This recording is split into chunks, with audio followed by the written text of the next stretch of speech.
بسم اللہ الرحمن الرحیم۔ السلام علیکم ورحمۃ اللہ وبرکاتہ۔ کافی زیادہ جو ہے وہ ترک نماز کے بارے میں ڈیٹیلس ہم نے جانا، پھر اس کی سزاؤں کے بارے میں جو ہے یقیناً ہم نے پڑھا کہ جو نماز ادا نہیں کرتے ہیں ان کی 15 سزائیں ہیں اور کس کس ٹائم پر آئیں گی، اس چیز کا بھی جو ہے وہ بترتیب ذکر کیا گیا۔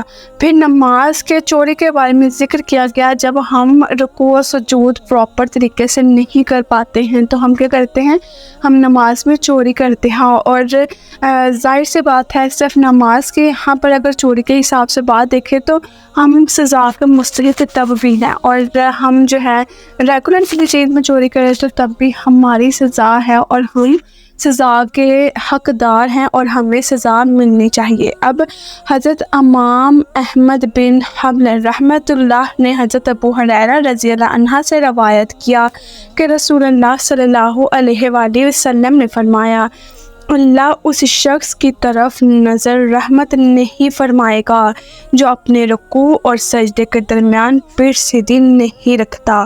نبی کریم صلی اللہ علیہ وآلہ وسلم نے ارشاد فرمایا، یہ طریقہ منافق کی نماز کا ہے کہ وہ سورج کے غروب ہونے کا انتظار کرتا ہے، حتیٰ کہ جب وہ شیطان کے 2 سینگوں کے درمیان ہوتا ہے تو یہ نماز کے لیے کھڑا ہوتا ہے اور 4 مرتبہ زمین پر چونجے مارتا ہے، وہ اللہ کا ذکر بہت کم کرتا ہے۔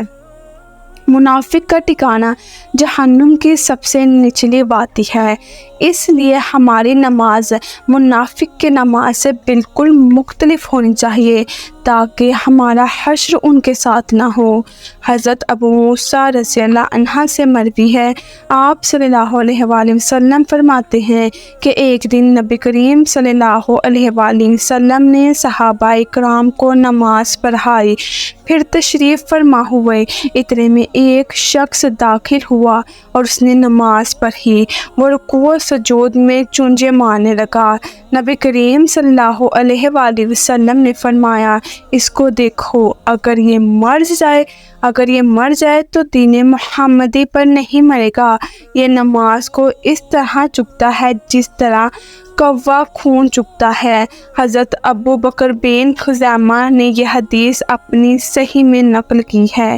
آج بہت سارے لوگ بہت تیزی سے نماز سے فارغ ہو کر مسجد کے باہر دنیاوی گفتگو میں مصروف ہو جاتے ہیں اور اپنی نمازیں اتنی جلدی پڑھتے ہیں کہ گویا کوئی ان پر مسلط ہے کہ جلدی کرو ورنہ گردن سے مار دیا جائے گا۔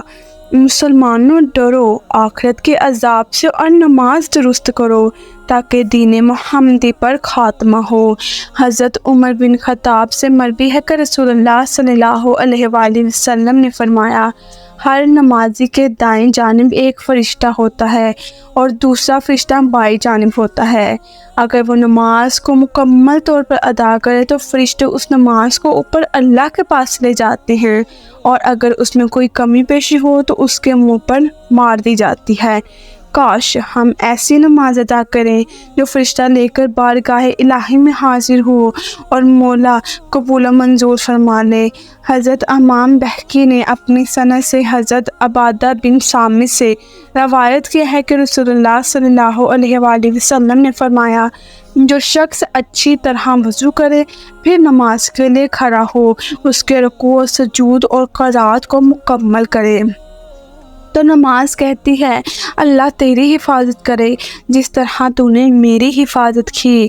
پھر اس نماز کو آسمان کی طرف لے جایا جاتا ہے اور اس کے لیے چمک اور نور ہوتا ہے، بس اس کے لیے آسمان کے دروازے کھولے جاتے ہیں حتیٰ کہ اللہ تعالیٰ تک پہنچایا جاتا ہے اور اس نمازی کی شفاعت کرتی ہے، اور اگر وہ اس کا رکوع، سجدہ اور قرات مکمل نہ کرے تو وہ کہتی ہے، اللہ تجھے چھوڑ دے جس طرح تو نے مجھے ضائع کیا۔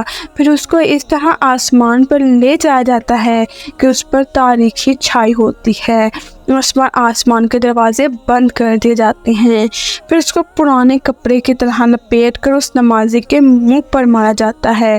حضرت ابن عباس سے مروی ہے، آپ فرماتے ہیں کہ رسول اللہ صلی اللہ علیہ وآلہ وسلم نے فرمایا، جب تم میں سے کوئی ایک سجدہ کرے تو اپنا چہرہ، ناک اور ہاتھ کی ہتھیلیاں زمین پر رکھے۔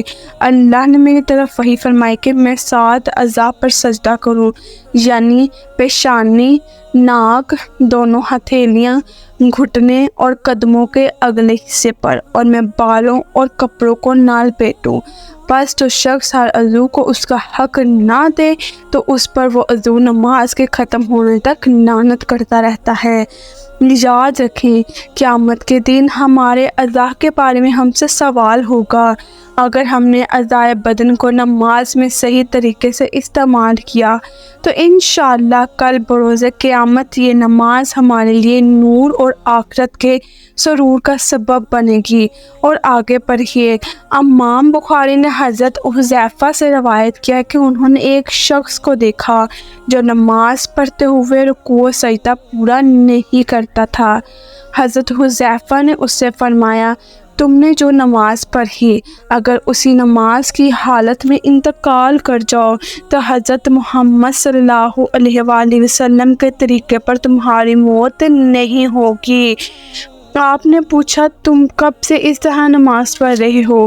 اس نے کہا، 40 سال سے۔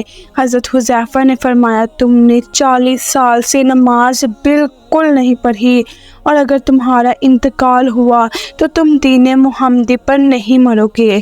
آج اگر نمازیوں کی نماز کا جائزہ لیا جائے تو ماشاءاللہ سب کی نماز میں اس قسم کا نقص نظر آتا ہے، اور اس نقص کا انجام کتنا سخت ترین ہے کہ خاتمہ دین محمدی صلی اللہ علیہ وآلہ وسلم پر نہیں ہوگا۔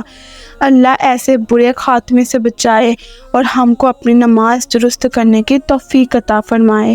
اسی طرح ایک اور روایت میں حضرت حسن بصری فرماتے ہیں، اے ابن آدم، تمہارے دین میں سے کون سی بات تیرے نزدیک قابل عزت ہوگی جب تمہارے یہاں نماز کی کوئی حیثیت نہ ہو؟ اور قیامت کے دن تم میں سے سب سے پہلے نماز کا ہی سوال ہوگا، جس طرح اس سے پہلے نبی کریم صلی اللہ علیہ وآلہ وسلم کا ارشاد گزر چکا ہے کہ قیامت کے دن بندے کے اعمال میں سب سے پہلے نماز کا سوال ہوگا۔ بس اگر یہ صحیح ہو تو وہ کامیاب ہوا، اور اگر اس میں خرابی ہوئی تو وہ ناکام و نامراد ہوا۔ لہٰذا ہم کو چاہیے کہ نماز صحیح اور پابندی کے ساتھ ادا کرنے کی کوشش کریں۔ اس مختصر جو ہے خلاصے کو پڑھ کر دوسرے تک لازمی پہنچائیں تاکہ نماز کی محبت دل میں پیدا ہو سکے اور بندہ اللہ کے عذاب سے اپنے آپ کو بچا سکے۔ اللہ رب العزت رحمت عالم صلی اللہ علیہ وآلہ وسلم کے صدقے ہم سب کو سچا اور پکا نمازی بنائے، آمین۔